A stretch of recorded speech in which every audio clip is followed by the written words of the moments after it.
قرآن کو پڑھنا ہے، قرآن سنانا ہے، ہم اس کے محافظ ہیں، ہم اس کے محافظ ہیں، دنیا کو بتانا ہے۔ سورۃ الصافات، صافات یعنی صف در صف، اور مراد فرشتے ہیں، صف در صف، صفوں میں کھڑے ہونے والے فرشتے۔ اس سورہ کا ہم خداوند عالم کے فضل و کرم سے آغاز کرتے ہیں۔ سورۃ الصافات ترجمہ۔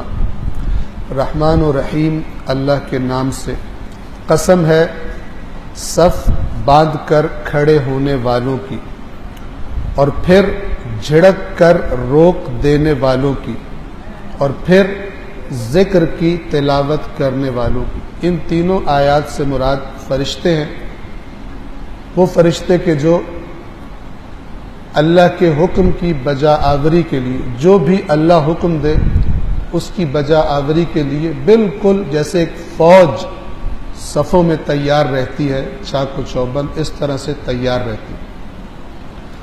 اور پھر جب خداوند عالم کسی ہوتے ہوئے کام کو روکنے کا حکم دے دے، کسی عمل کے جو ہونے جا رہا اسے روکنے کا حکم دے دے، کوئی شخص، کوئی جن، کوئی شیطان کچھ کرنے جا رہا ہو، خدا اس کو روکنے کا حکم دے دے تو فوراً اس کو گویا کہ جھڑک کر روک دیتے ہیں اور اس کو وہ کام نہیں کرنے دیتے۔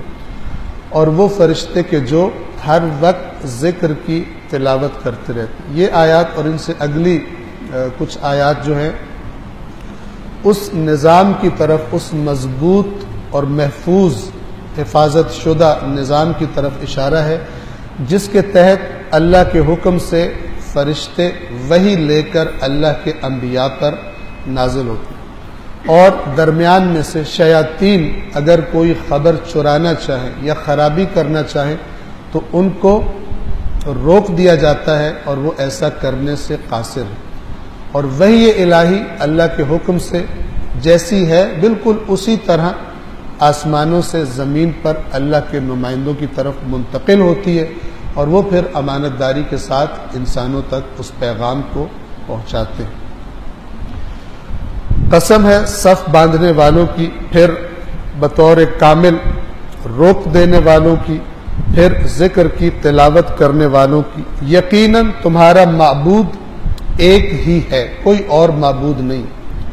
اور کون ہے وہ جو آسمانوں اور زمین اور جو کچھ ان کے درمیان ہے سب کا رب ہے، پروردگار ہے، اور مشرقوں کا رب ہے، مشرقوں کا پروردگار ہے۔ قرآن مجید نے رب المشرقین، دو مشرق بھی کہا، اور یہ عرب استعمال کرتے تھے، مشرق اور مغرب کو ملا کر مشرقین کہہ دیتے تھے، جہاں سے سورج طلوع ہوتا دکھائی دیتا ہے ہمیں اور جہاں پہ سورج غروب ہوتا ہے۔ جس طرح ہم ظہرین اور مغربین کہہ دیتے ہیں، ظہرین سے مراد ظہر اور عصر ہوتی ہے، مغربین سے مراد مغرب اور عشاء کی نماز ہوتی ہے، لیکن ایک ہی لفظ سے دونوں کو ہم ارادہ کر لیتے ہیں۔ اسی طرح رب المشرقین و رب المغربین فبأی آلاء ربکما تکذبان، سورۃ الرحمن۔ یہاں پر فرمایا رب السماوات والارض وما بینہما ورب المشارق، مشرقوں کا رب۔ تو اس سے مراد ہر دفعہ جب سورج طلوع کرتا ہے، یعنی جو اس کا مقام ہوتا ہے، ہمیں اگرچہ ایک ہی جگہ نظر آتی ہے لیکن وہ ایک ہی مقام نہیں ہوتا۔ یعنی یہ جو ہمارا سولر سسٹم ہے، نظام شمسی ہے، بلکہ جو ہماری پوری یہ ملکی وے گیلیکسی جسے کہتے ہیں، یہ ساری کی ساری حرکت میں ایک بڑی منظم حرکت، سورج کے گرد نظام شمسی کے سیارے گھومتے ہیں، خود جو یہ نظام شمسی ہے یہ بھی چلا جا رہا ہے، جیسے سورہ یاسین میں کل بتایا تھا وَالشَّمْسُ تَجْرِي لِمُسْتَقَرٍّ لَهَا، سورج بھی چل رہا ہے۔ تو ہمیں اگرچہ ایک ہی طرح کا لگتا ہے لیکن مشرق کہتے ہیں جہاں سے سورج طلوع ہوتا دکھائی دیتا ہے، لیکن در حقیقت وہ ہر روز گویا کہ وہ جگہ اور وہ مقام بدل جاتا ہے، اور اللہ فرما رہا ہے کہ ہر روز جہاں سے طلوع کرتا ہے ان تمام مقامات کا رب۔ اور یہ ان الفاظ کے مختلف طریقے سے، ان مختلف الفاظ کے استعمال فکر کی دعوت دیتے ہیں، اس کائنات کی وسعتوں اور اس کے منظم نظام میں غور و فکر کی دعوت دیتے ہیں۔ جو آسمانوں اور زمین اور جو کچھ ان کے درمیان ہے سب کا رب ہے اور مشرقوں کا بھی رب ہے۔ یقیناً ہم نے نچلے آسمان کو، السماء الدنیا، دنیا کہتے ہیں نچلی چیز کو، سما بلندی کو کہتے ہیں، اور چونکہ آسمان جسے ہم آسمان بولتے ہیں وہ اونچا ہے اس لیے اس کو سما کہا گیا۔ السماء الدنیا سب سے نچلا آسمان، 7 آسمانوں کا قرآن نے تذکرہ کیا ہے، تو فرمایا جو سب سے نچلا آسمان ہے اس کو ہم نے ستاروں سے مزین کیا ہے، ستاروں سے زینت بخشی ہے، اور ہر سرکش شیطان سے بچاؤ کا ذریعہ بھی، کہ وہ عالم بالا کی طرف کان لگا کر نہ سن سکے اور ہر طرف سے ان پر وار کیا جاتا ہے۔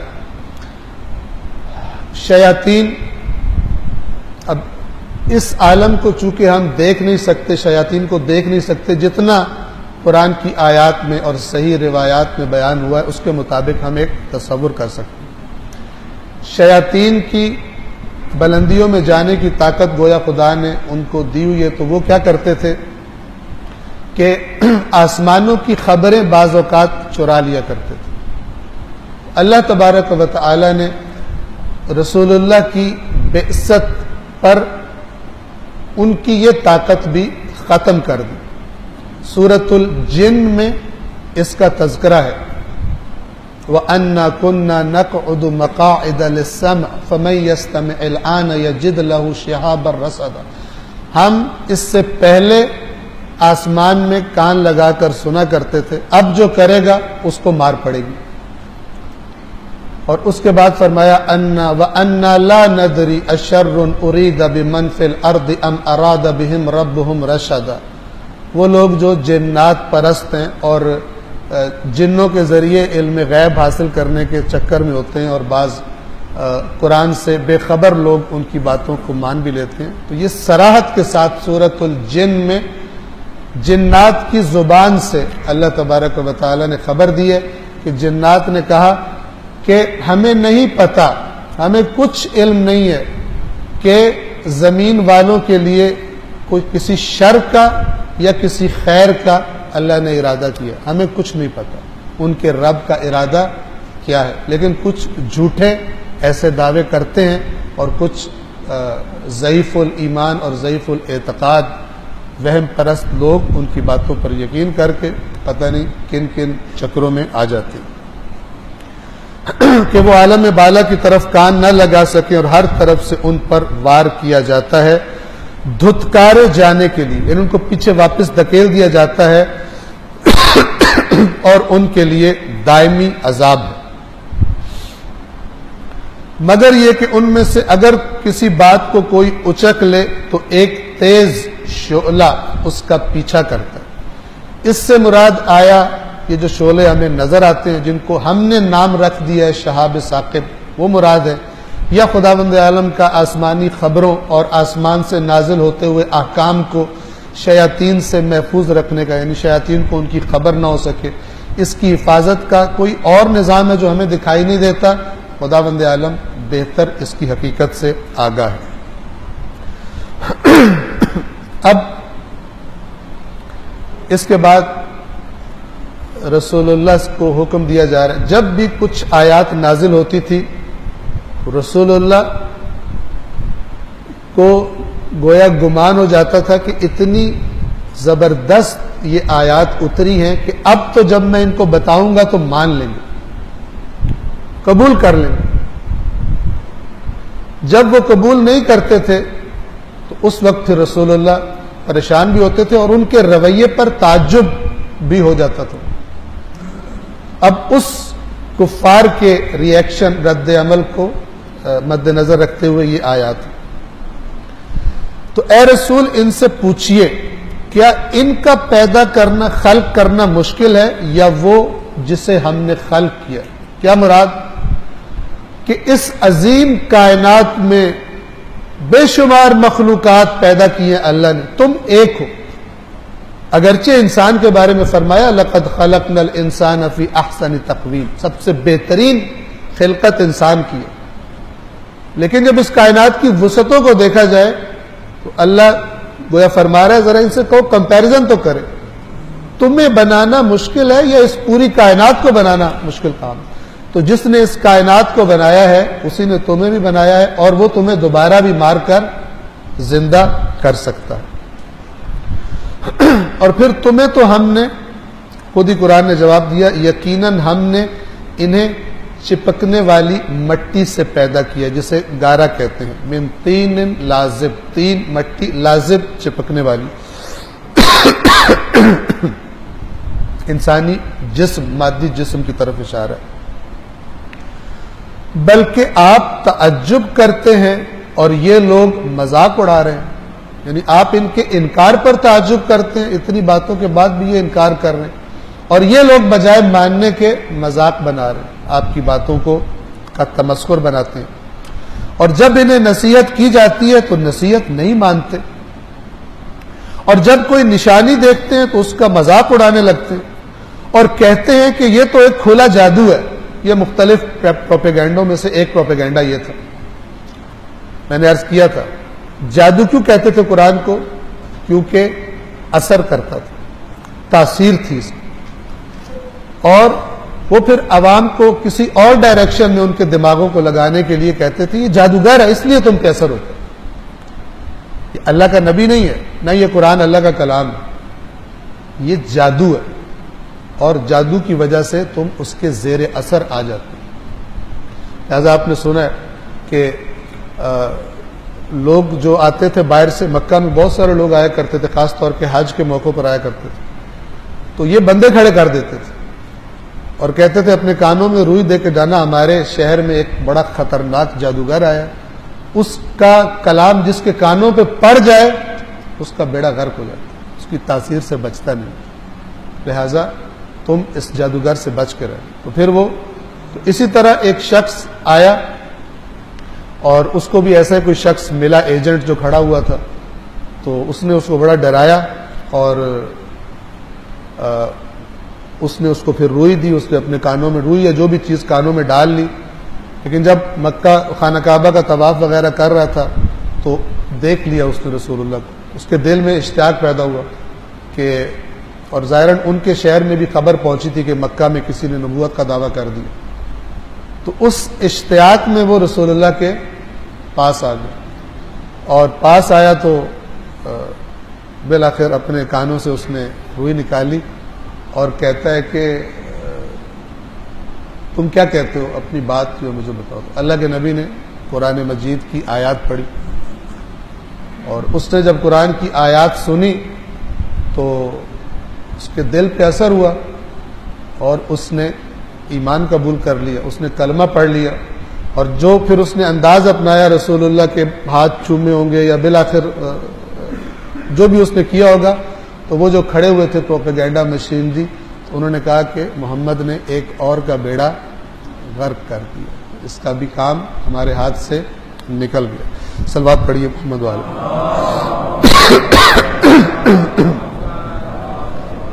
اور یہ کہتے ہیں کہ یہ تو ایک واضح کھلا جادو ہے، کیا جب ہم مر جائیں گے اور مٹی اور ہڈیاں ہو جائیں گے کیا ہم دوبارہ اٹھائے جائیں گے؟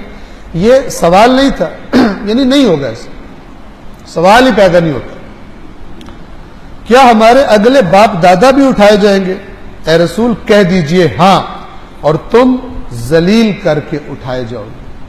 یعنی آج تم باتیں کر رہے ہو، اس دن تمہارے پاس کوئی طاقت نہیں ہوگی، وہ تو بس ایک جھڑکی ہوگی۔ یہ زجرۃ واحدہ، ایک جھڑکی، زاجرات جھڑکنے والے، روک دینے والے، یعنی گویا وہ قیامت کے دن کی آواز بھی جو ہوگی وہ روک دے گی۔ کل سورہ یاسین میں ہم نے ذکر کیا تھا، لا یستطیعون توصیۃ ولا الی اہلہم یرجعون، پھر نہ کوئی وصیت کر سکیں گے، نہ اپنے گھر ہی واپس پلٹ کر کچھ جا سکیں گے۔ وہ تو ایک زبردست، وہ تو ایک بس ایک ہی جھڑکی ہوگی، تو پھر اچانک وہ دیکھنے لگیں گے، یعنی دوبارہ اٹھ کر زندہ ہو جائیں گے، اور پھر اور کہنے لگیں گے ہائے ہماری تباہی، یہ تو جزا کا دن ہے، یہ تو قیامت کا دن ہے.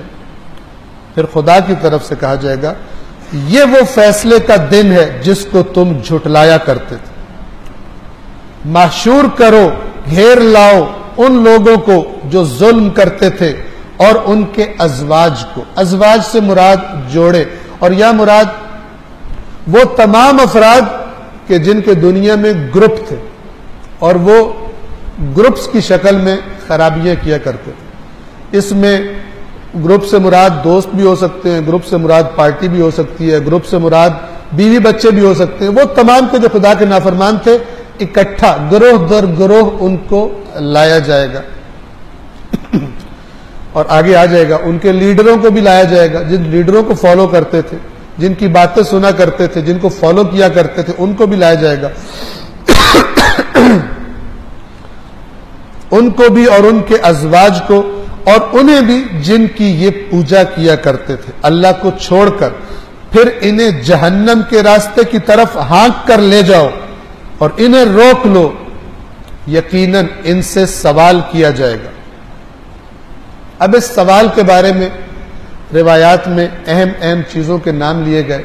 ایک اہم ترین چیز ولایت اہل بیت ہے، سوال کیا جائے گا. اسی طرح روایات میں آیا کہ تمام افراد سے 4 چیزوں کے بارے میں پوچھا جائے گا. سب سے پہلے تو نے عمر کس چیز میں گزاری، اور پھر یہ کہ تو نے اپنے بدن کو کس چیز میں تھکایا، فرسودہ کہاں زیادہ زور لگایا کرتا تھا. پھر پوچھا جائے گا مال کہاں سے کمایا اور کہاں خرچ کیا. اور چوتھے حصے میں فرمایا گیا کہ ہماری ولایت محمد و آل محمد کے بارے میں سوال ہوگا کہ اس ولایت کی خاطر تو نے دنیا میں کیا کیا، اس ولایت کے لیے تو نے کیا زحمت کی دنیا میں.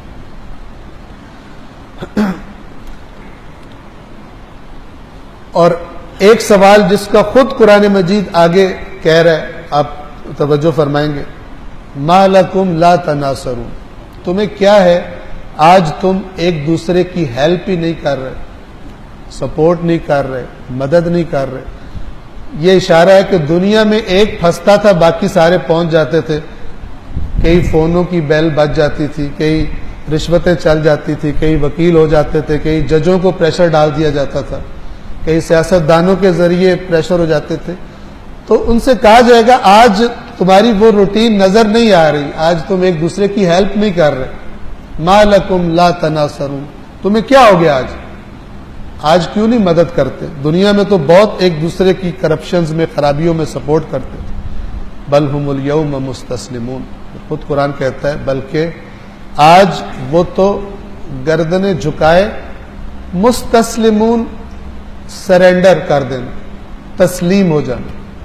کوئی ہتھیار نہیں اٹھا سکے گا، کوئی چال نہیں چل سکے گا، کوئی بول نہیں سکے گا. 29ویں پارے کی آخری سورہ ہے سورۃ المرسلات، وہاں پر خدا بند فرماتا ہے کہ ھذا یوم الفصل جمعناکم والاولین، یہ یوم فصل ہے، فیصلے کا دن ہے، جدائیوں کا دن ہے.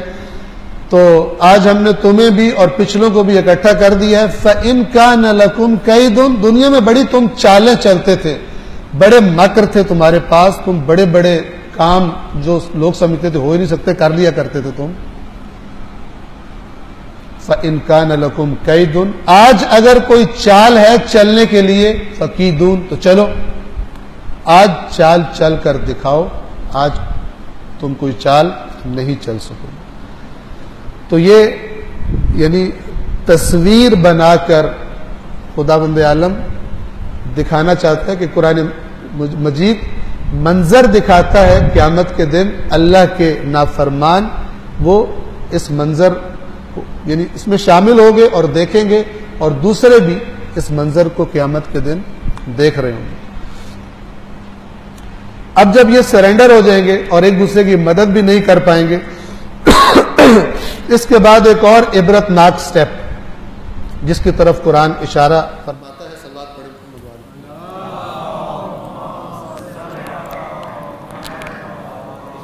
ایک بار پھر صلوات پڑھیے.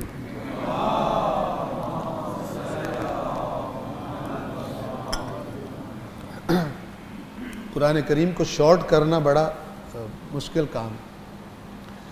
تو آگے کیا ہوگا؟ یہ بھی منظر قرآن نے کئی جگہوں پر، وہ لوگ جو گمراہ ہوئے دنیا میں اور وہ لوگ کہ جو ان کو گمراہ کرنے کا سبب بنے. اور یہاں مراد ظاہر بات ہے دین ہے، کیونکہ دین میں جو غلط چلا، غلط چیز کو صحیح سمجھ لیا، وہ نقصان میں رہے گا.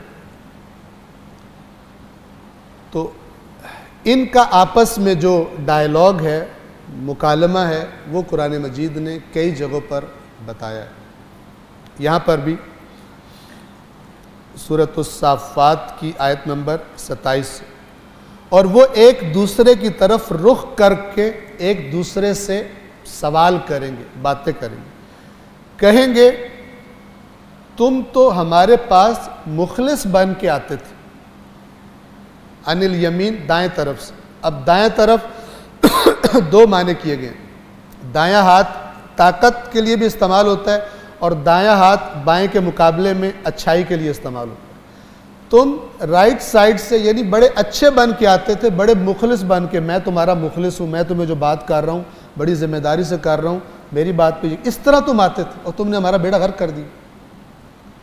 اور یہ ہے کہ بعض دفعہ اس کا دوسرا ترجمہ یہ کیا گیا کہ تم ہمیں زبردستی تم نے گمراہ کیا، اور کہا کہ جو سوچے گا وہ منافق ہے، جو میری بات نہیں مانے گا وہ فلان فلان ہوگا. تم نے ہمیں اندھا کر دیا تھا اپنی باتوں سے، زبردستی تم اپنی باتیں ہم سے منواتے تھے. اب یہ فالوورز کہہ رہے ہوں گے لیڈرز کو، رہنماؤں کو، جو دنیا میں ان کے رہنما تھے، تم ہمارے پاس مخلص بن کے آتے تھے. وہ کہیں گے بلکہ تم تو خود ایمان والے نہیں تھے. کہیں گے تم مخلص بن کے آئے، ہمیں گمراہ کیا. وہ لیڈر جواب میں کہیں گے تم خود بے ایمان تھے. اگر تمہارے اندر ٹیڑھا پن نہ ہوتا تو دوسرے بھی تو تھے، دوسرے اللہ کی باتیں بتا رہے وہ بھی تو تھے، ادھر تمہارا دل نہیں کرتا تھا. ہماری بتائی ہوئی باتوں میں تمہیں مزہ کیوں آتا تھا؟ اس لیے کہ تمہاری مرضی کی ہوتی تھی، تمہاری خواہشات کے مطابق ہوتی تھی، لہذا تم ہماری طرف آتے تھے. تم خود بے ایمان تھے. لم تکونوا مؤمنین، تم مومن نہیں تھے. ورنہ ہمارے پاس کوئی طاقت تو نہیں تھی کہ جو تمہیں ہم زبردستی کرتے، بلکہ تم خود سرکش لوگ تھے، تم خود خدا کے نافرمان تھے. اور تمہیں وہ باتیں کہ جو خدا کی نافرمانی میں تمہیں چھوٹ دیتی تھی، تمہیں وہ باتیں پسند آتی تھی. ہم نے یہ کیا، لیکن ہم نے کیا تم سے زبردستی تو نہیں کیا، تم خود بے ایمان تھے. تمہاری بے ایمانیاں تمہیں اور سرکشیاں ہماری طرف مائل کرتی تھی. پس اب ہمارے بارے میں ہمارے رب کا فیصلہ ہو چکا، حتمی ہو گیا. اب ہم سب عذاب کے مزے چکھیں. ہم نے تمہیں اغوا کیا تھا. اغوا عربی زبان میں کہتے ہیں گمراہی کو. ہم خود بھی گمراہ تھے. بڑے کلیئرلی کہیں گے تمہیں بھی ہم نے گمراہ کیا تھا، ہم خود بھی گمراہ تھے. کوئی شک ہے تو آج نکل گیا، تمہارا بھی اور ہمارا بھی. اغوا اور اضلال، گمراہی، دونوں کا ترجمہ گمراہی کیا جاتا ہے. اضلال ضالین والا ہے اور اغوا غاوین، اغوا شدہ. کیا فرق ہے دونوں گمراہیوں میں؟ اضلال جو ضالین والا ہے اس سے مراد ہے راستے سے بھٹک جانا. یعنی انسان کو ہدف صحیح پتہ ہے کہ مجھے وہاں جانا ہے، لیکن کوئی راستے بھٹکا دے. اسے کہے جدھر تو جا رہا ہے غور سے سنیے گا، وہ راستہ ادھر ہے. یہ ہوتا ہے، یہ دین ہے، وہ دین نہیں ہے. یہ معرفت ہے، وہ معرفت نہیں ہے. اس طرح کی باتیں کر کے اب یہ سمجھتا ہے کہ کر رہا غلط ہے، سمجھتا ہے میں دیندار ہوں. جو کہہ رہا ہے حضرت عیسیٰ اللہ کا بیٹا ہے، وہ بڑی معرفت اپنے آپ کو لے کے بیٹھا ہوا. دوسروں کو بے معرفت سمجھتا ہے لیکن مشرک ہے. جو کہتا ہے مثلا حضرت علی اللہ ہے، بڑا اپنے آپ کو با معرفت سمجھتا ہے لیکن گمراہ ہے. سمجھ رہا ٹھیک ہے اپنے آپ کو، دین سمجھ کر بے دینی کر رہا ہے. یہ ہے گمراہی. ایک ہے اغوا. وہ یہ کہ چھوڑو دین شین کو، کون واپس آیا، کس نے بتایا، موج کرو، پتہ نہیں اللہ ہے یا نہیں ہے، پتہ نہیں قیامت ہے یا نہیں، بلا وجہ اپنے آپ کو ٹینشن میں ڈالو، بندے کو ہی بے دین کر دو، دین ہی خراب کر دو اس کو. یہ ہے اغوا، یعنی فل کڈنیپ کر لیا. اغوا چونکہ ہم کڈنیپ کو کہتے ہیں. توجہ فرمائی آپ نے. ایک ہے دین کے نام پہ، جیسے سامری نے کیا تھا، کہا حضرت موسیٰ سے کو غلطی ہوگی، اوپر چلے گئے، یہ بچڑا تمہارا اللہ ہے، اس کو ڈھونڈنے گئے تھے اوپر. لوگوں نے کہا اتنا پیارا اللہ بولتا بھی ہے، اسی کو پوجنا شروع ہو. اور اللہ قیمتی بہت تھا، سونے زیورات کو پگھلا کر اس نے بنایا ہوا. یہ وہ ہے. ایک دفعہ ہے دین کی جاڑی کاٹ دے. اور یہ طبقہ بھی آپ کے معاشرے میں بہت سارا پایا جاتا ہے. باتیں کرتے کرتے کرتے کرتے اینڈ پہ کہتے ہیں اللہ ہی نہیں. جب اندر باہر آتا ہے تو پتہ چلتا ہے یہ جو بڑا شناختی کارڈ کا مسلمان تھا اور بڑا یہ وہ کر رہا تھا، یہ تو اندر سے خدا کوئی نہیں مانتا، رسول اللہ کوئی نہیں مانتا. یہ ہے اغوا. تو یہ کہیں گے کہ ہم نے تمہیں اغوا کیا، ہم تو خود اسی طرح تھے، ہم خود بے دین تھے، ہم نے تمہیں بھی بے دین کر دیا. پھر قرآن فرماتا ہے کہ تو اس دن یقیناً یہ سب کے سب عذاب میں مشترک ہوں گے، شریک ہوں گے. ایک ہی کمپنی میں اللہ ان کو رکھے گا جیسے دنیا میں اکٹھے تھے اپنی باتوں میں. یقیناً مجرموں کے ساتھ ہم ایسا ہی کیا کرتے. اب پھر پیچھے ریورس کرتا ہے اور خداوند عالمین کے ماضی کی طرف اشارہ فرماتا ہے کہ یقیناً جب ان سے کہا جاتا تھا کہ اللہ کے سوا کوئی معبود نہیں تو یہ اکڑ جاتے تھے، یہ تکبر کرتے تھے اور کہتے تھے کہ کیا ایک پاگل شاعر کی وجہ سے ہم اپنے معبودوں کو چھوڑ دیں. شاعر مجنون، اس شاعر کے لیے، اس مجنون کے لیے جو دیوانوں والی باتیں کرتا ہے، پاگلوں والی باتیں کرتا ہے، اس کے لیے ہم اتنے اپنے بت چھوڑ دیں، ہبل کو چھوڑ دیں، لات و منات و عزا کو چھوڑ دیں؟ نہیں چھوڑیں. یہ کہتے تھے کیا ہم ایک پاگل شاعر کی خاطر اپنے معبودوں کو چھوڑ دیں؟ نہیں، بلکہ وہ تو حق لے کر آیا ہے اور اس نے انبیاء کی تصدیق کی ہے، سابقہ انبیاء کی تصدیق کرنے والا ہے. یقیناً تم لوگ دردناک عذاب کا ذائقہ چکھنے والے ہیں اور تمہیں اور کسی چیز کی نہیں، صرف تمہارے عملوں کی جزا دی جائے گی، سوائے اللہ کے مخلص بندوں کے، اللہ کے خالص بندوں کے. یعنی ان کے ساتھ یہ نہیں ہونے والا جو اللہ کے خالص بندے. ان کے لیے ایک معلوم رزق ہے، ہر قسم کے پھل میوے، اور وہ بڑے وہاں پر قابل احترام ہوں گے. ان کا وہاں بڑا احترام کیا جائے گا، نعمتوں سے بھری ہوئی جنتوں میں، اور وہ تختوں پر ایک دوسرے کے سامنے بیٹھے ہوئے ہوں گے اور بہتی ہوئی شراب کے جام ان کے درمیان پھیرائے جائیں گے. اس شراب کے بارے میں وَسَقَاهُمْ رَبُّهُمْ شَرَابًا طَهُورًا، اور ان کا رب انہیں شراب طہور پلائے گا. إِنَّ هَذَا كَانَ لَكُمْ جَزَاءً وَكَانَ سَعْيُكُمْ مَشْكُورًا. اور پھر ساتھ ساتھ کہا جائے گا کہ یہ تمہاری جزا ہے اور جو تم نے کوششیں کی ہیں یہ ان کی تھینکس گیونگ ہے، یہ ان کا شکریہ ہے اللہ کی طرف سے. اللہ تمہارا شکریہ ادا کرتا ہے. تو اس شراب کے جاموں کے ساتھ، یعنی اس شراب کو ان کے درمیان پھیرایا جائے گا جو چمکتی ہوئی ہوگی اور پینے والوں کے لیے بہت لذت بخش ہوگی، جس میں نہ سر درد ہوگا اور نہ ہی اس سے ان کی عقلیں زائل ہوں. یعنی لذت ہوگی، سرور ہوگا، لیکن بےہودگی نہیں ہوگی. کوئی خبر نہیں آگی زہریلی شراب پینے سے اسلامی جمہوریہ پاکستان کے فلان شہر میں اتنے بندے مر گئے اور اتنے بندے اسپتال پہنچ گئے. اور جناب شادی کی محفل سے انشاءاللہ یہاں نہیں ہوتی ہوگی، دیہاتوں میں، چونکہ ہم نے خود مشاہدہ کیا ہوا اپنی آنکھوں سے، تو وہاں پر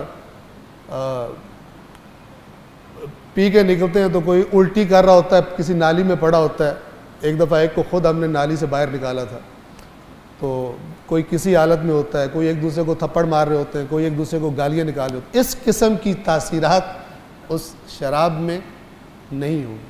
لذت اور سرور کے اعتبار سے البتہ جنت کی کسی چیز کا تصور نہیں کیا جا سکتا، لیکن کوئی بےہودگی، کوئی بیماری اور کوئی ہاسپٹل جانا اس کے پینے کے نتیجے میں نہیں ہوگا. ایک صلوات پڑھیے محمد والے.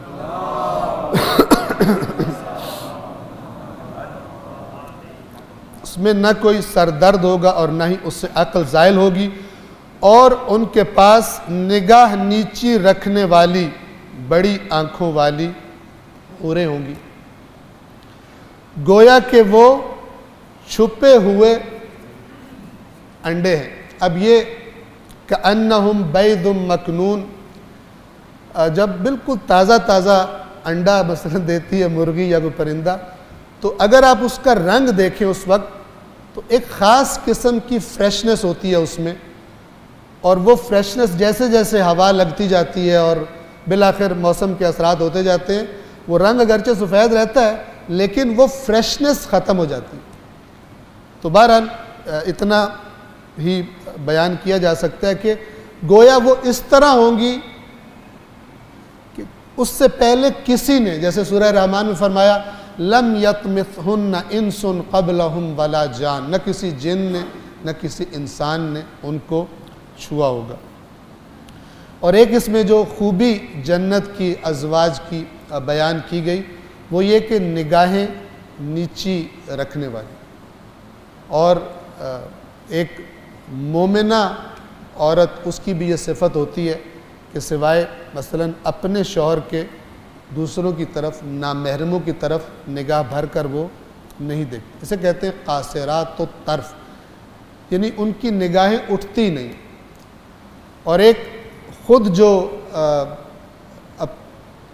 ناموس اور غیرت رکھنے والا انسان ہے وہ عورت کی اس کوالٹی کی قیمت کو اور قدر کو اچھی طرح جانتا ہے. ہاں وہ نہیں جانتا ہوگا کہ جو خود ہی یعنی پیش کر دیتا ہو لوگوں کو بنا سوار کے کہ اللہ نے مثلا ہمیں دی ہے تو آپ بھی دیکھ لیں. صلوات پڑھیے محمد والے.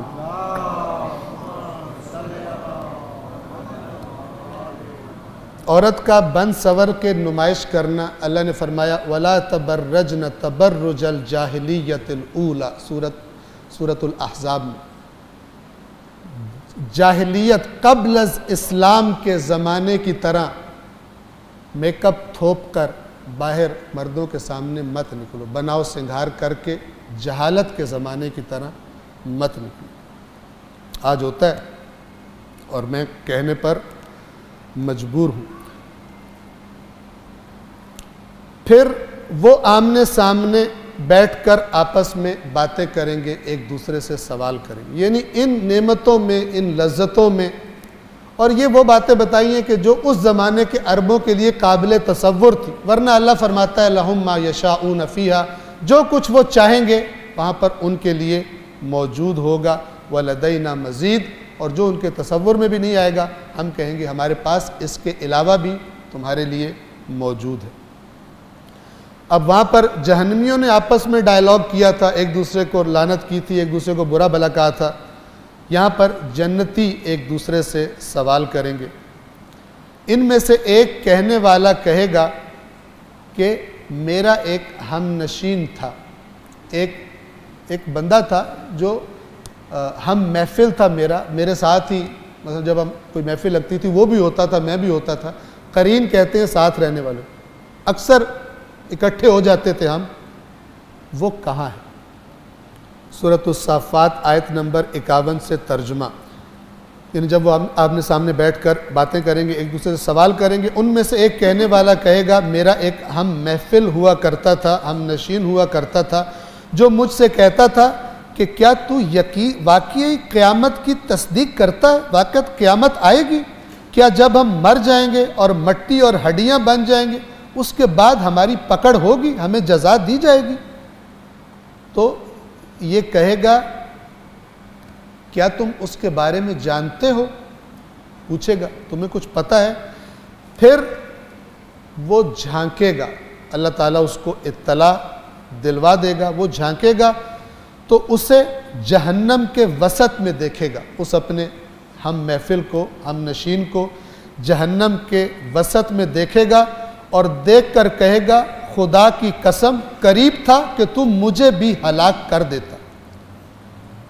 اس قسم کے دوستوں سے خبردار کیا گیا، یعنی کیفیت یہ تھی کہ بعض اوقات میری کیفیت ہو جاتی تھی کہ میں تیری بات مان لیتا اور مجھے اللہ نے بچا لیا، خدا کی قسم تو نے تو کوئی کمی نہیں چھوڑی تھی، مجھے تو نے ہلاک کر ہی دیا تھا۔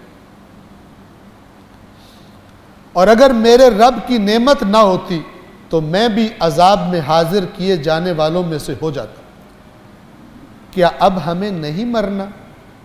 یہ اب جنتی آپس میں ایک دوسرے سے کیا کہیں، کیا اب ہمیں موت نہیں آئے گی سوائے اس پہلی موت کے، اور اب ہمیں کوئی عذاب نہیں ہوگا؟ پھر خود ہی کہیں گے گویا کہ اب نہیں ہوگا عذاب اور اب کوئی موت نہیں آئے گی، تو کہیں گے یقیناً یہی وہ عظیم کامیابی ہے، اور کہیں گے کہ عمل کرنے والوں کو، یعنی جو محنتیں کرنے والے ہیں ان کو چاہیے کہ اس کامیابی کے لیے محنت کریں۔ کامیابیوں کے لیے محنت کرتے ہو، کمائیوں کے لیے محنت کرتے ہو، تو وہ گویا خداوند عالم جنتیوں کا یہ سینیریو دکھا رہا ہے اور کہہ رہا ہے وہ کہیں گے کہ اگر محنت ہی کرنی ہے تو پھر محنت کرنے والوں کو چاہیے کہ اس کے لیے محنت کریں۔ کیا یہ مہمانی اچھی ہے یا زقوم کا درخت؟ مہمانی نزلاً کہتے ہیں ان چیزوں کو کہ جب کوئی مہمان آتا ہے تو اس کی مہمان نوازی کے لیے جو چیزیں پیش کی جاتی ہیں، تو ایک یہ مہمان ہوں گے اللہ کے اور ایک جہنمی ایک قسم کے مہمان ہوں گے، ان کو کیا پیش کیا جائے گا؟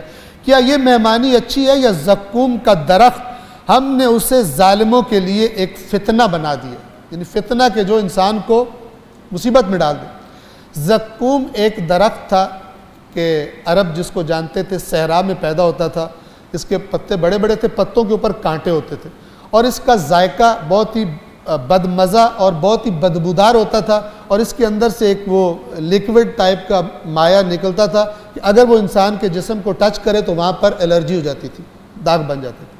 تو بہرحال اس کا نام استعمال کیا کہ یہ اللہ کی مہمانی بہتر ہوگی نعمتوں والی یا زقوم کا درخت کہ وہ جن کو کھانے کو دیا جائے گا، ہم نے اسے ظالموں کے لیے ایک فتنہ بنا دیا ہے۔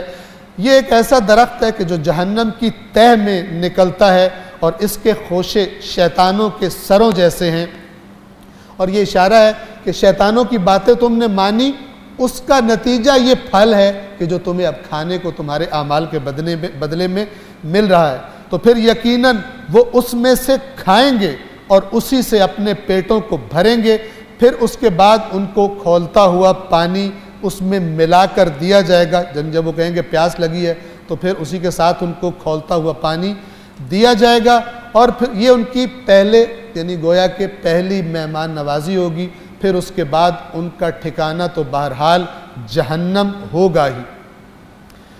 کیوں ایسا ہوا؟ بلا شبہ ان لوگوں نے اپنے باپ دادوں کو گمراہ پایا تو ان کے نقش قدم پر دوڑتے رہے، یعنی جب ہمارا نبی آگے کہتا تھا یہ کام نہ کرو تو کہتے تھے ہمارے باپ دادا اتنے سمجھدار تھے، اور یہ بات رسول اللہ کو بھی کہی گئی۔ جناب ابو طالب کے پاس جب یہ آئے ایک بات کیا کہتے تھے، یہ ہمارے اتنے بڑے بڑے اتنے عظیم الشان ہمارے باپ دادا تھے، آباء و اجداد تھے۔ قریش میں یہ مرض بہت تھا اپنے آباء و اجداد کی تعریفیں کرنے کا، آج بھی ہوتا ہے۔ اللہ نے سورۃ البقرہ میں فرمایا کہ جب حج کر لو، حج کے بعد یہ محفلیں لگاتے تھے اور کہتے تھے میرا ابا یوں تھا، سیٹھ تھا، اور میرا ابا یوں کرتا تھا، اور میرا دادا یوں کرتا تھا۔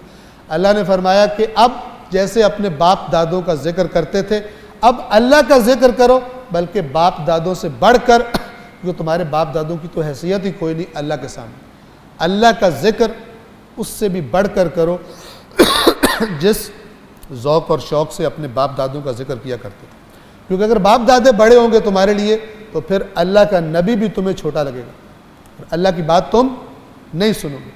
تو یہ انہوں نے اپنے باپ دادوں کو گمراہ پایا اور یہ ان کے نقش قدم پر دوڑتے رہے، اور یقیناً ان سے پہلے اور یہ وَلَقَدْ قسم ہے، یعنی اگر اس کا میں صحیح ترجمہ کروں تو اللہ کہہ رہا ہے اور قسم سے ان لوگوں نے ان سے پہلے بھی اکثر گزشتہ قوموں کے لوگ گمراہ ہوئے، اسی طرح گمراہ ہوئے، وہ بھی گمراہ ہوئے، اور قسم سے ہم نے ان کے درمیان بھی ڈرانے والے، خبردار کرنے والے یعنی انبیاء بھیجے تھے، تو پھر دیکھ لو کہ جن کو خبردار کیا گیا لیکن انہوں نے بات نہیں سنی، ان کی عاقبت اور انجام کیسا ہوا، سوائے اللہ کے مخلص بندوں کے، اللہ کے خالص بندوں کے۔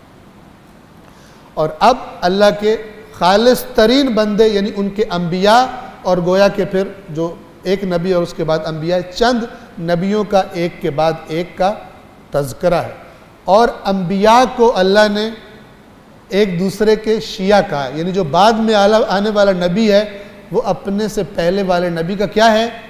شیعہ ہے۔ توجہ فرمائیں، اور یہی سے شیعہ کا صحیح معنی بھی پتہ چلتا ہے، اور 1 نمبر اور 2 نمبر شیعہ کا معنی بھی واضح ہو جاتا ہے۔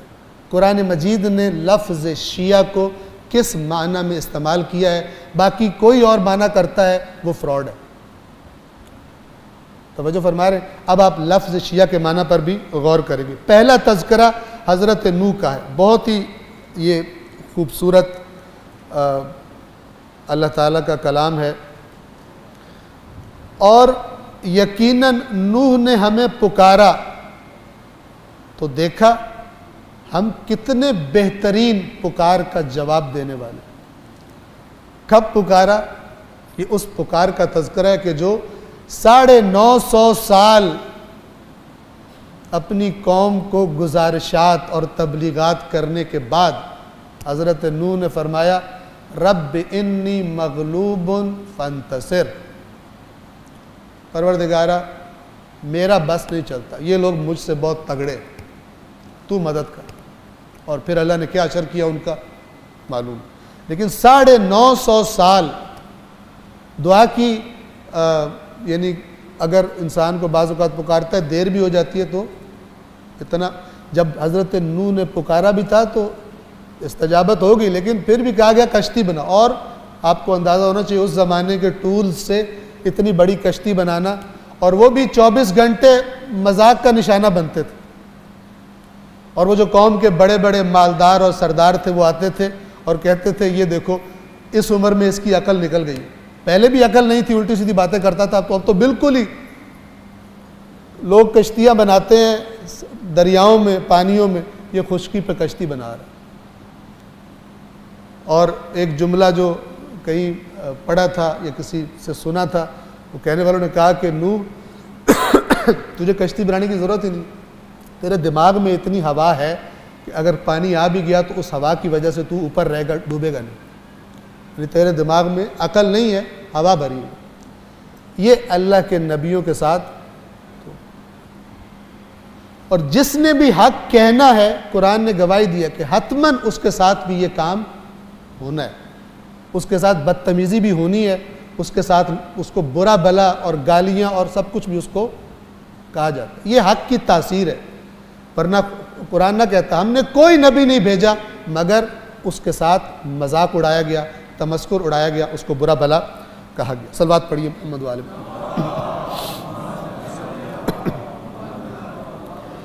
اور یقیناً نوح نے ہمیں پکارا تو دیکھا ہم کتنے بہترین جواب دینے والے ہیں پکار کا، اور ہم نے نوح کو، اس کو اور اس کے گھر والوں کو کرب عظیم سے نجات دی، عظیم تکلیف میں تھے وہ، ہم نے نجات دے دی، اور ہم نے ان کی نسل کو باقی رہنے والے قرار دے دیا، اور ہم نے آنے والوں میں ان کے ذکر کو باقی رکھا، حضرت نوح کے ذکر کو جو آج قرآن کے ذریعے بھی باقی ہے، اور میں اور آپ آج یہاں بیٹھ کر اللہ کے اس عظیم نبی کو یاد کر رہے ہیں۔ نیکی کرنے والوں کو ہم اسی طرح جزا دیا کرتے ہیں، وہاں فرمایا تھا مجرموں کو ہم ایسے جزا دیتے ہیں، یہاں فرمایا کہ نیکی کرنے والوں کو ہم ایسے ہی جزا دے دیتے ہیں۔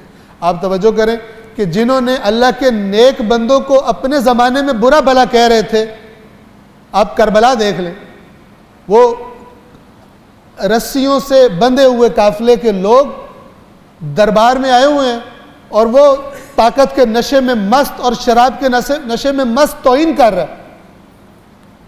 اور آج دیکھیں اس کا ذکر کس طرح ہے, اور وہ جو رسیوں میں بندھے ہوئے کھڑے ہوئے تھے سب کو شہید کروا کر, ان کا ذکر خدا نے کس طرح باقی رکھا. وہ مجرموں کی جزا اس دنیا میں دیتا ہے خدا, اور یہ نیک وَتَرَكْنَا عَلَيْهِ فِي الْآخِرِينَ. آج امام حسین کا ذکر کیسے باقی ہے؟ اِنَّا كَذَلِكَ نَجْزِي الْمُحْسِنِينَ.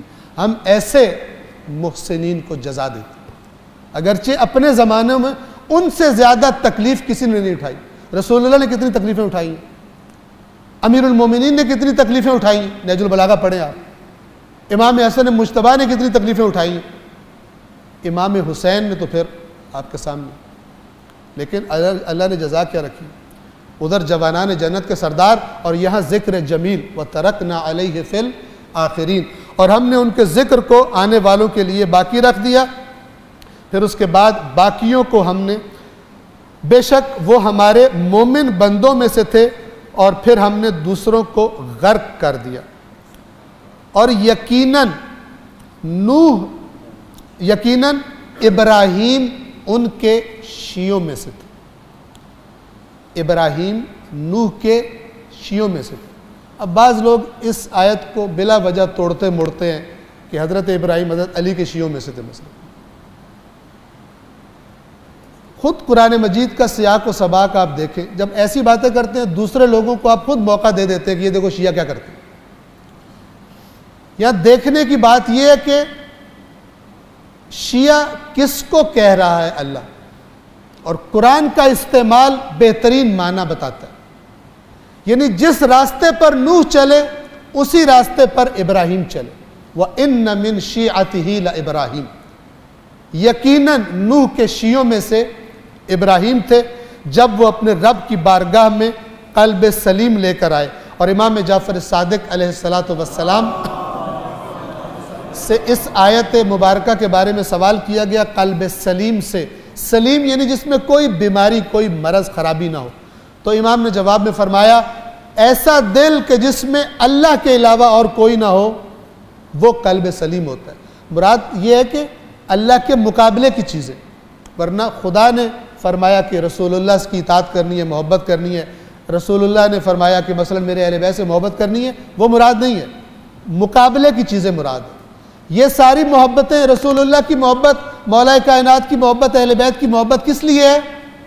اللہ کی محبت کے سائے میں, چونکہ یہ اس کے نمائندے تھے. ہاں, اللہ کی محبت کے مقابلے میں کوئی محبت. ایک احمق کہ جس کو آپ نے بھی سنا ہوگا, وہ کہہ رہا تھا کہ اللہ کی محبت حرام ہے, رسول کی محبت حرام ہے. آپ دیکھتے ہیں ایسے ایسے احمق بھی اس دنیا میں پیدا ہو جاتے ہیں, اور ان کو داد دینے والے بھی پیدا ہو جاتے ہیں. کیا کروں کہ بار بار باتیں ایسی آتی ہیں کہ جہاں پر ان کی ہوئی باتیں بھی آ جاتی ہیں, اور میں کرتا اس لیے ہوں تاکہ واضح ہو سکے اور آپ کو بعد میں اپلائی کرنے میں آسانی ہو. کہ بعض دفعہ انسان کو جب تک مثال نہ دی جائے بات کو صحیح طرح سمجھنے میں مشکل پیش آتی ہے. جب وہ اپنے رب کی بارگاہ میں قلب سلیم لے کر آئے, جب انہوں نے اپنے چچا اور قوم سے کہا تم کس کی پوجا کرتے ہو؟ پورے شہر میں, پوری قوم میں ایک ابراہیم, خدا پرست, باقی سارے بت پرست. ایک نوجوان لڑکا, نوجوان تھے اس وقت, پہلے باتیں کرتے رہے, ادھر ادھر باتیں کرتے تھے لوگ, ایک کان سے سنی دوسرے کان سے اڑا دی حضرت ابراہیم کی بات. جب انہوں نے دیکھا کہ یہ باز نہیں آتے تو حضرت ابراہیم نے ایک بڑا پلان بنایا اور کہا کہ ان کو ایسا مزہ چکھاؤں گا, ان کے معبودوں کو بھی اور ان کو بھی, کہ ایک دفعہ ان کو پتہ چلے.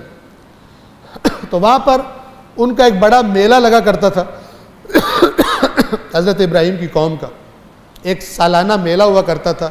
اس میلے میں ان کی رسم تھی کہ وہ بہت ساری غذائیں پکاتے تھے اور پکا کر مختلف مزیدار کھانے پینے کی چیزیں اپنے بت خانے میں بتوں کے پاس ان کے نام پر وہ رکھ جاتے تھے, اور باہر جا کر وہ بڑی عبادتیں شبادتیں بتوں کی اور رسمیں ادا کرتے تھے, اور پھر واپس آ کر وہ کھایا کرتے تھے. تو جب وہ دن آیا اور وہ انہوں نے پکا شکا کی ہر چیز رکھ دی اور سب جاتے تھے باہر, تو حضرت ابراہیم نے فرمایا کہ ایک ان کا اعتقاد اور بھی تھا یہ یہاں پر وہ لفظ آیا ہے فَنَظَرَ نَظْرَةً فِي النُّجُومِ، حضرت ابراہیم نے ایک نگاہ ستاروں کی طرف ڈالی. یہ لوگ جو حضرت ابراہیم کی قوم تھی یہ ستاروں کی چالوں پہ بڑے چلتے تھے. اب ستارہ یوں ہو گیا تو ستارے نے مجھے یوں کر دیا فلان. یہ سمجھتے تھے کہ انسان کی تقدیر ستاروں کی پابند ہے، جیسے آج کل بھی یہ فیشن ہے. تو حضرت ابراہیم نے ان کی طرف یعنی گویا کہ ان کو ایک لحاظ سے ٹرک کیا تاکہ وہ یہ نہ کہیں کہ نہیں نہیں تم نے ہمارے ساتھ آنا. انہوں نے کہا کہ یہ ستاروں کی چال بھی کچھ ایسی ہے کہ میں نہیں جا سکتا ہوں، میری طبیعت کچھ ٹھیک نہیں ہے. اب یہ کہ یہ جو انہوں نے بیمار کہا تھا آیا واقعاً بیمار تھے یا آیا اس لیے کہا تھا کہ تمہاری نظروں میں میں بیمار آدمی ہوں، میری باتیں تم سے ملتی نہیں ہیں. بہرحال جو بھی تھا فرمایا کہ میں بیمار ہوں اور کچھ یہ ستارے بھی گویا کہ کہہ رہے ہیں کہ مجھے نہیں جانا، تو رک گئے. اور چونکہ وہ بھی ستاروں کی والی بات مان لیا کرتے تھے تو انہوں نے یہ گویا دلیل بھی قبول کر لی اور حضرت ابراہیم پیچھے رک گئے. اور جب پیچھے رک گئے اور وہ سب شہر میں چلے گئے تو اب حضرت ابراہیم نے کیا کیا یہ ان آیات میں بیان کیا گیا. جب انہوں نے اپنے چچا اور قوم سے کہا کہ تم کس کی پوجا کرتے ہو، کیا اللہ کو چھوڑ کر گھڑے ہوئے معبودوں کو چاہتے ہو، ان کا ارادہ کرتے ہو؟ رب العالمین کے بارے میں تمہارا کیا گمان ہے، اس کے بارے میں کیا سوچتے ہو تم؟ اس کو چھوڑ کر ان کو پوجتے ہو. پھر انہوں نے ستاروں پر ایک نظر ڈالی اور کہا میں تو بیمار ہوں. تو یہ بات سن کر وہ لوگ انہیں پیچھے چھوڑ کر چلے گئے. پھر تو وہ ان کے معبودوں میں جا گھسے اور کہنے لگے تم کھاتے کیوں نہیں؟ اتنے کھانے مزیدار بنے پڑے ہیں، بہترین ڈشیں پڑی ہوئی ہیں، کھاتے کیوں نہیں؟ اور یہ اللہ تعالیٰ نے حضرت ابراہیم کا ڈائلاگ بتوں کے ساتھ محفوظ کر دیا میرے اور آپ کے لیے.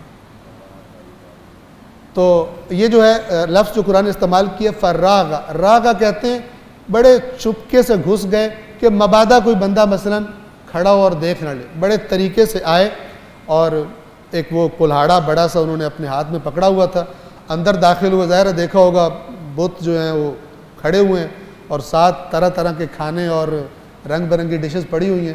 تو انہوں نے سب سے پہلے بتوں کو انوائٹ کیا اور کہا کہ تمہیں کیا ہے، اتنے کھانے پڑے ہوئے ہیں اور تم کھا رہے نہیں ہو، انجوائے کرو، کھاؤ. الا تاکلون، کیوں نہیں کھاتے؟ پھر فرمایا کہ کیا مسئلہ ہے، تم تو بولتے بھی نہیں ہو، نہیں کھانا تو بتا دو، بات بھی نہیں کرتے تم تو پھر پوری طاقت کے ساتھ انہیں ضربے لگانے لگے. پھر جو اصلی کام تھا توڑنے لگے بتوں کو. اور پھر تو وہ لوگ دوڑتے ہوئے ان کے پاس آئے.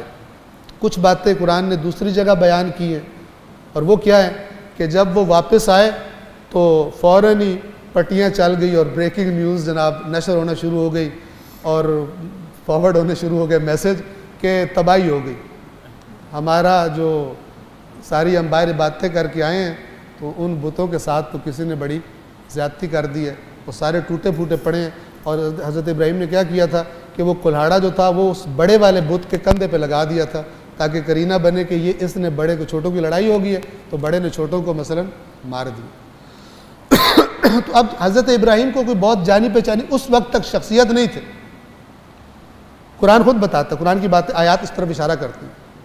وہ کیا ہے کہ انہوں نے پوچھا کہ یہ کس نے ہمارے معبودوں کے ساتھ یہ سلوک کر دی. آپ عقل دیکھیں انسان کی، جب خدا کو چھوڑتا ہے تو کتنا گھٹیا ہو جاتا ہے. کہہ رہے ہیں کہ ہمارے معبودوں کے ساتھ کس نے کر دیا. دو باتیں اس میں، ایک تو یہ کہ وہ معبود اپنے آپ کو بچا نہیں سکے، یہ بھی نہیں سوچ رہے، اور دوسرا یہ کہ وہ اس کو بتا بھی نہیں سکتے کہ کون ہمارے ساتھ یہ کر گیا، اور یہ ان کی پوجا کر رہے ہیں اور ان سے مرادیں مانگ رہے ہیں، مثلا ان سے دعائیں مانگ رہے ہیں. تو کہا کہ یہ کس نے کیا.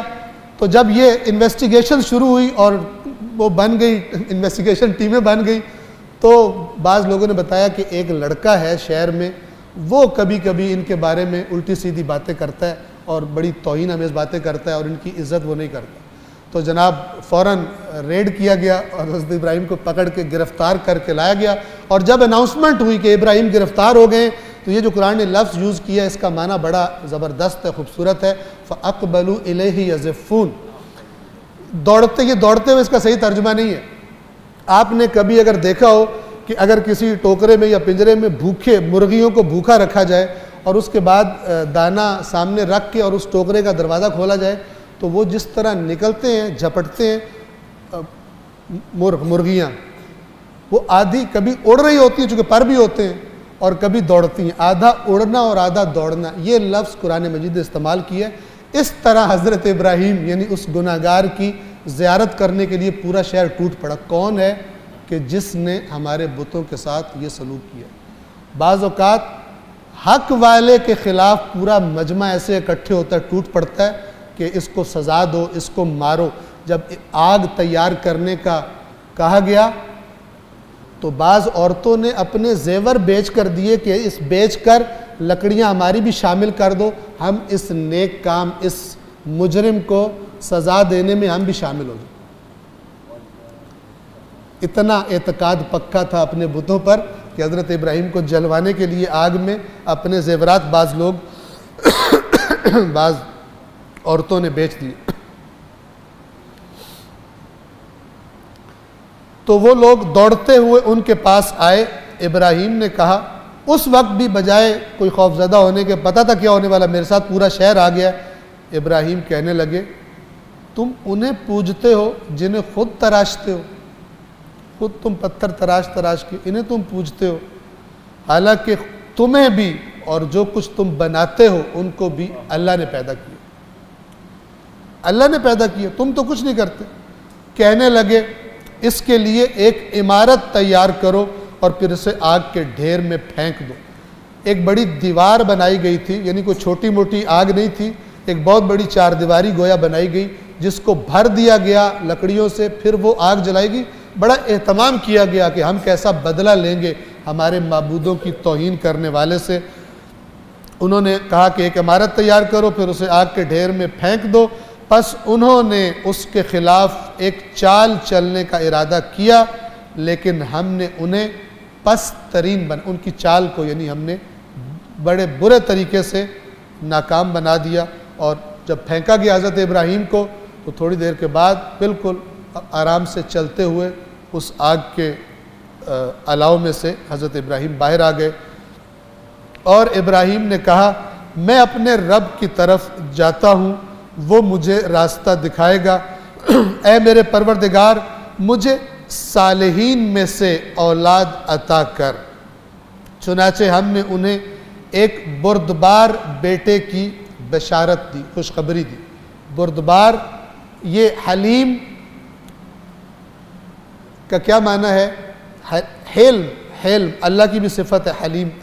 حلم ایسی صفت کو کہتے ہیں جس میں انسان کو جب بہت زیادہ غصہ آ جائے تو وہ اپنی غصے کو کنٹرول کر لے اور نارمل ہو جائے، غصے کی زد میں آ کر کچھ نہ کرے، اپنے آپ کو ٹھنڈا کر سکے، اس برداشت کو حلم کہا جاتا ہے۔ تو ہم نے ایک بڑے برداشت کرنے والے بیٹے کی بشارت دی، خوشخبری دی، اور یہ اشارہ ہے کس بات کی طرف کہ جب حضرت ابراہیم نے ان سے کہا کہ میں نے خواب میں دیکھا ہے کہ میں تجھے ذبح کر رہا ہوں، تو ان کو کوئی یہ نہیں ہوا کہ ابا آپ کی عمر زیادہ ہو گئی ہے تو اب آپ نے ایسی باتیں کرنی، اس عمر میں ایسے ہی خواب آتے ہیں، اپنی آپ نے گزار لی ہے اور مجھے عین جوانی میں کہتے ہو کہ ذبح کرنے۔ آج کل کی اولادیں جب کوئی بوڑھا باپ بات کرتا ہے تو یا تو منہ پہ کہہ دیتے ہیں، بدتمیزی کرتے ہیں بعض اوقات کیونکہ بہت زیادہ پڑھ لکھ گئے ہوتے ہیں اسی باپ کے پیسوں سے، اور یا بعض اوقات منہ پہ نہیں کہتے لیکن دوستوں میں کہتے ہیں کہ یار ابا نے ناک میں دم کیا ہوا گھر میں، جب جاتا ہوں مجھے 100 سال پہلے کے فلسفے ابا اور اماں جو ہے وہ سنانے شروع کر دیتے ہیں، پتہ نہیں کب اللہ تعالیٰ نجات عطا فرمائے گا۔ صلوات پڑھیے محمد و آل محمد۔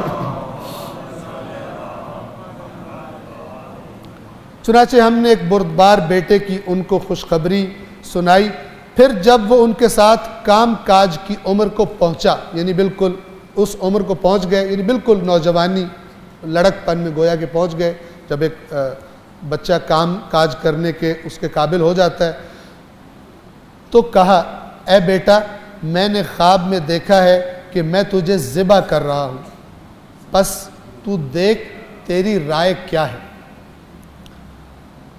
اس نے کہا، اے ابا جان، آپ کو جو حکم ملا ہے، آپ دیکھیں اس کو ایمان تھا اپنے والد پر، ان کو حضرت اسماعیل ان کو ایمان تھا، انہوں نے نہیں کہا کہ آپ نے خواب دیکھا ہے ذرا تسلی کر لیں فلان، کہا کہ آپ کو جو حکم ملا ہے، کیونکہ نبی کا خواب سچا ہوتا ہے۔ آپ کو جو حکم ملا ہے اسے انجام دیں، اللہ نے چاہا تو آپ مجھے صبر کرنے والوں میں پائیں گے، یعنی خدا نے چاہا تو آپ مجھ میں بے صبری نہیں پائیں گے، عدم برداشت نہیں پائیں گے، اور مجھے آپ صبر کرنے والوں میں پائیں گے۔ اور روایات اہل بیت میں آتا ہے، آج ہم اس سے آگے نہیں جا سکیں گے، 1 گھنٹہ تمام ہو گیا ہے اور ہم ختم نہیں کر سکے، بہرحال آپ سے معذرت۔ باتیں اس سورہ کی اہم تھی، بیان کیے جانے کے قابل تھی۔ روایات اہل بیت میں آتا ہے کہ حضرت ابراہیم جب حضرت اسماعیل کو لے کے گئے وہاں پر ذبح کرنے کے لیے، تو حضرت ابراہیم نے خود اپنے والد کو مشورہ دیا کہ آپ میرے ہاتھ پیر باندھ دیں، کیونکہ جب چھری میری گردن پہ چلے گی تو اس سے تکلیف ہوتی ہے، ظاہر بات ہے کہ موت کی ایک تکلیف ہوتی ہے، اور گردن پہ جب چھری چلے اور آپ ہیں بھی بوڑھے، آپ سے جلدی حضرت ابراہیم کی عمر بہت زیادہ تھی، ضعیف العمر تھے اس وقت، فرمایا کہ آپ جلدی سے چلا بھی نہیں سکیں گے، تو میرے ہاتھ پیر آپ باندھ دیجئے گا تاکہ میں زیادہ ہاتھ پیر نہ مار سکوں تکلیف سے، اور اپنی آنکھوں پر آپ پٹی باندھ لیجئے گا تاکہ اپنے بیٹے کو ذبح کرتے وقت آپ کو تکلیف نہ ہو، اپنی آنکھوں کے سامنے وہ نہ کریں، اور کوشش کیجئے گا کہ جب چھری رکھ دیں آپ تو پھر زور سے ایک ہی دفعہ میں چلا دیں تاکہ بالآخر میرا کام جلدی تمام ہو جائے اور آپ اپنی جو اللہ نے آپ کو حکم دیا ہے اس کو صحیح طریقے سے بغیر کسی تردد کے اس کی تکمیل کر پائیں۔ جب حضرت ابراہیم حضرت اسماعیل کو لے کر جا رہے تھے اس طرف، تو 3 جگہوں پر شیطان ظاہر ہوا اور وسوسہ کیا، اور اس نے مختلف طریقے اپنائے ہوں گے کہ چیک کر لو، اللہ سے کہو کچھ اور دے دیتا ہوں، یہ کر دیتا ہوں، ایک تمہارا بیٹا ہے جوان ہوا ہے، اب تمہارا کون سہارا بنے گا، تو فلان ہوا ہے، تو یہ ہوا ہے، یہ تو تمہاری دعا کی قبولیت ہے، تم نے دعائیں مانگ کے لیے ہے، ہماری زبان میں بڑا منتوں مرادوں والا بچہ ہے، تو بڑے تم نے اس کے لیے یہ کیا ہے وہ کیا ہے۔ تو جب وہ آتا تھا تو جبرائیل بھی ظاہر ہوئے اور انہوں نے حضرت ابراہیم سے کہا کہ اس کو پتھریاں مار کر تو بھگاؤ، تو وہ جو 7 کنکریاں ہم 3 جگہوں پہ مارتے ہیں وہ سنت ابراہیم ہے، جیسے کہ آگے آیات آئیں گی، وَتَرَكْنَا عَلَيْهِ فِي الْآخِرِينَ، ابراہیم نے جو کچھ کیا تھا ہم نے بعد میں آنے والوں کے لیے اس کو گویا کہ بتا دیا کہ تم نے آج جو بھی حج پہ جاتا ہے اس کو یہ چیزیں انجام دینی ہوتی ہیں، وہ ذبح بھی کرنا ہوتا ہے اور یہ شیطانوں کو کنکریاں بھی مارنی ہوتی ہیں، اور تقریباً باقی چیزیں بھی، طواف ہے، سعی ہے، سارے حضرت ابراہیم کے واقعات کے ساتھ چیزیں مربوط ہیں۔ خداوند عالم ہم سب کو قرآن مجید پڑھنے کی، سننے کی، سمجھنے کی اور عمل کرنے کی توفیق عطا فرمائے، اور اللہ تبارک و تعالیٰ نے جو قرآن میں فرمایا ہے، پروردگار سے درخواست کرتے ہیں، گزارش کرتے ہیں، التماس کرتے ہیں، پروردگار ہمارے دل سخت ہیں، تیری آیات کو سن کر پڑھ کر بھی بعض اوقات وہ اثر نہیں ہوتا جو تو نے خود قرآن میں بتایا ہے کہ مومن وہ ہیں کہ جن ہماری آیات جب پڑھی جاتی ہیں تو ان کے دل اللہ کے ذکر سے لرزتے ہیں اور ان کے ایمان بڑھتے ہیں۔ پروردگارہ یہ جو تو نے مومنوں کی صفات قرآن میں بتائی ہیں، ان صفات کو ہمارے اندر پیدا فرما دو، اور جو برائیاں، جو گناہ، جو غفلتیں ان صفات کو دل میں پیدا نہیں ہونے دیتی، اے پروردگار ان گناہوں کو، ان صفات کو ہمارے دلوں سے دور فرما دے، ہمیں ان اپنی عادتوں سے، کاموں سے توبہ کرنے کی توفیق عطا فرما، تاکہ تیرے قرآن کے اندر، تیری آیات کے اندر جو تو نے مومنوں کے لیے لذت رکھی ہے اور مزہ رکھا ہے اور عبرت رکھی ہے پروردگارہ، اس سے ہم استفادہ کر پائیں، اور ہمیں قرآن و اہل بیت کی تعلیمات پر عمل کرنے کی توفیق عطا فرما، ان کی شفاعت دنیا و آخرت میں ہمیں نصیب فرما، اور دنیا و آخرت میں ان کے ساتھ ہمارے رشتے کو قائم فرما، اور انہی کے صدقے میں ہمیں نجات عطا فرما۔ اللہم صلی علی محمد و آل محمد۔